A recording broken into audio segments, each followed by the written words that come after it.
Okay, this is Chapter 9, the Market Revolution, and this is the time period from 1800 to 1840. And throughout this year, we've been talking about this theme of liberty. We've talked about how white men have had the opportunities for political participation.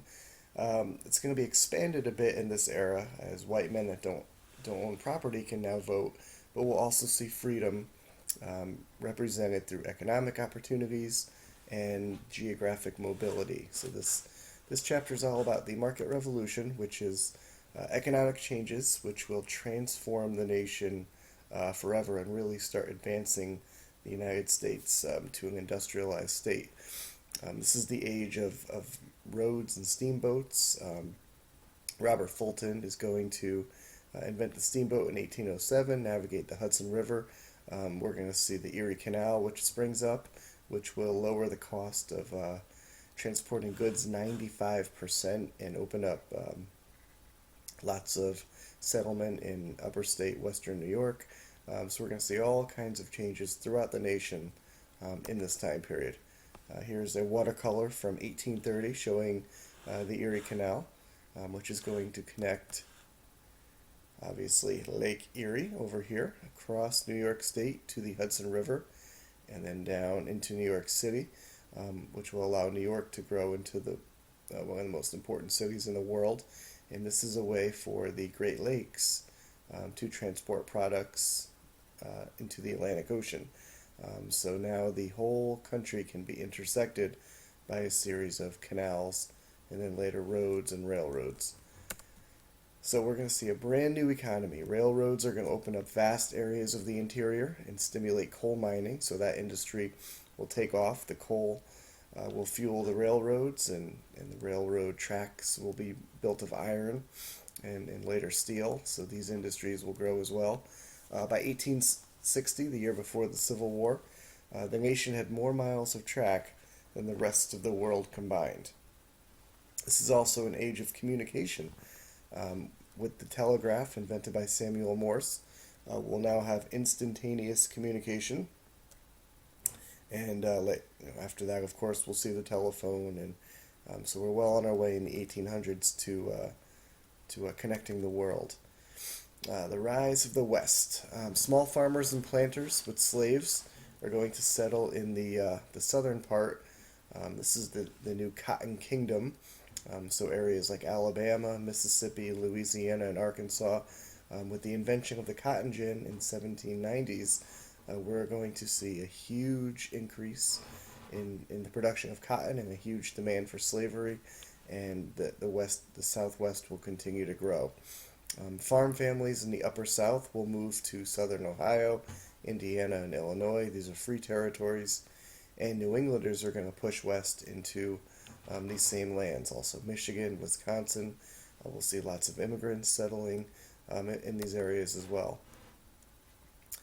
So this map just illustrates some of the areas where Western settlement entails. So we have our original 13 colonies stretching from Georgia all the way up to New Hampshire, but now we're going to have a whole new area of settlement. Again, this shows us travel times. What once took a matter of weeks and weeks could now be a few days. So we're going to see a way to connect the country much smoother now. So like I said before, Eli Whitney's cotton gin revolutionizes the cotton industry.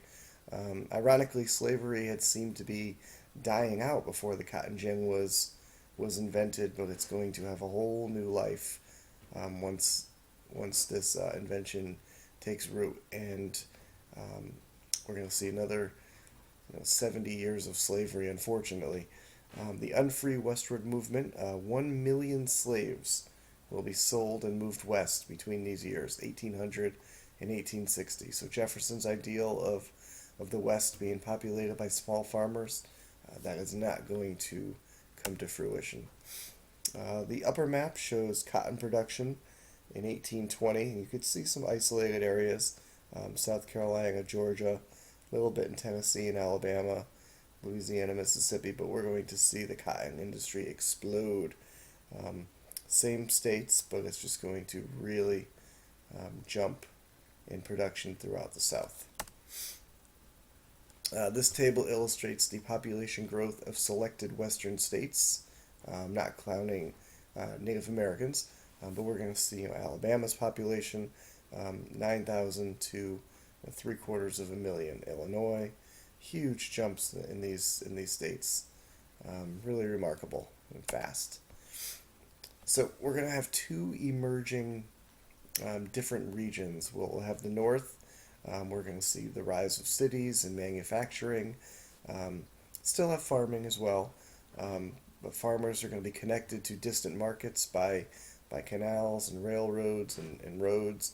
They're going to sell their goods, acquire more cash, which they can use to purchase more goods. So this burgeoning economy is going to be very advantageous.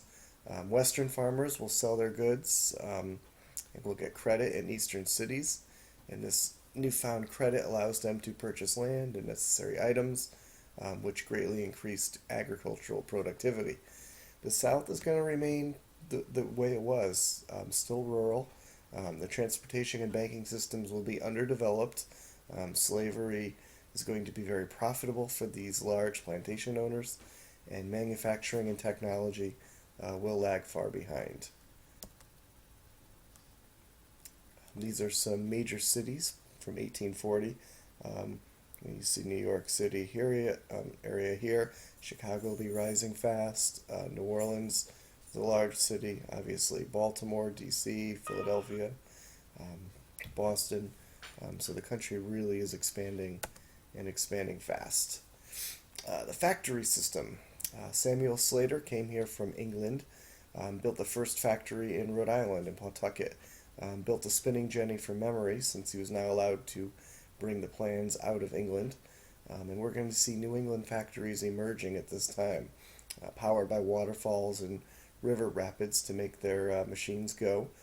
By the 1840s, steam power is now available, so factories can start producing items other than in clothing and shoes, which included tools and firearms, clocks, machinery for farming.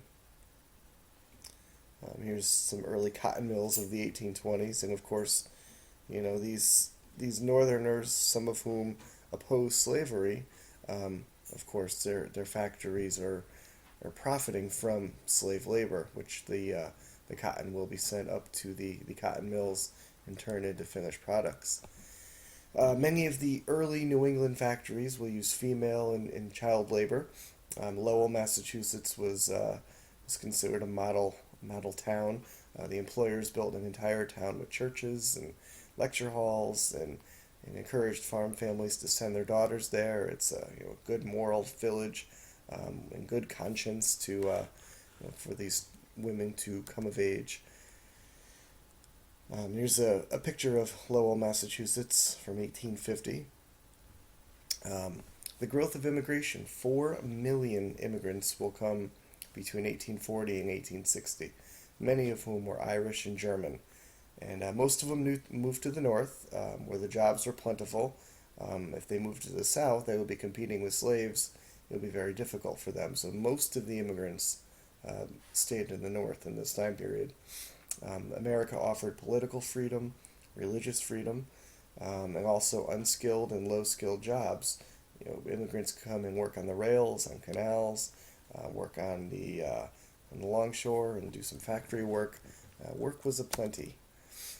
We can see the majority of immigrants in this time are coming from Ireland, which had its horrible potato famine in the 1840s, which drove more than 1 million Irish to America. We're also going to see a large percentage from England, 21% from Germany, and still another significant percentage from other countries.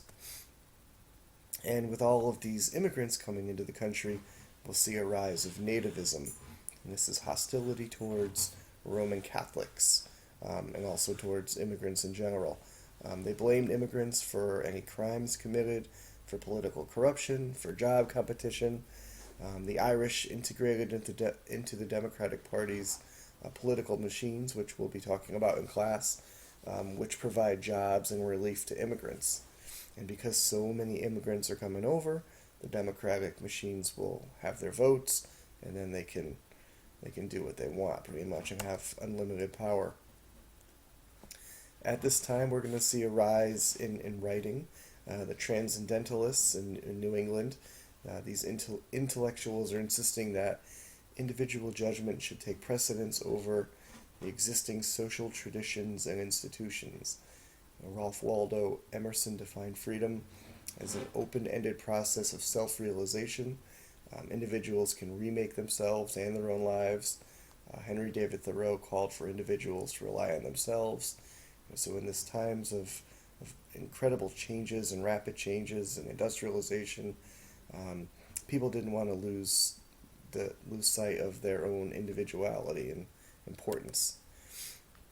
We're also going to see a revival in religion. In the times of Washington's presidency, less than 10% of Americans attended church.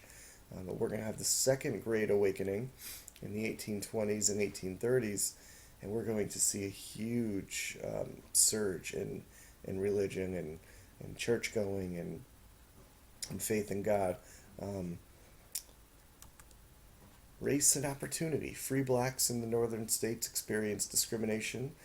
So even though some northerners opposed slavery, it was still really bad for free blacks. They were segregated into the poorest and most unhealthy areas of the major cities. They were typically assaulted in riots by white mobs, not allowed to go to schools and other public facilities, and were given the most menial of jobs. And so there were many issues going on, of course. Many Americans saw the market revolution as a loss of their freedom.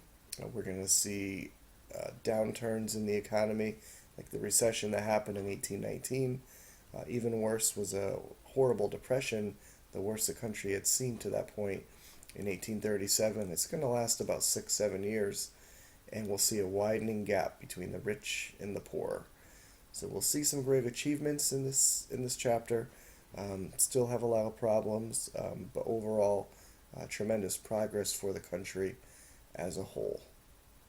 That concludes chapter 9.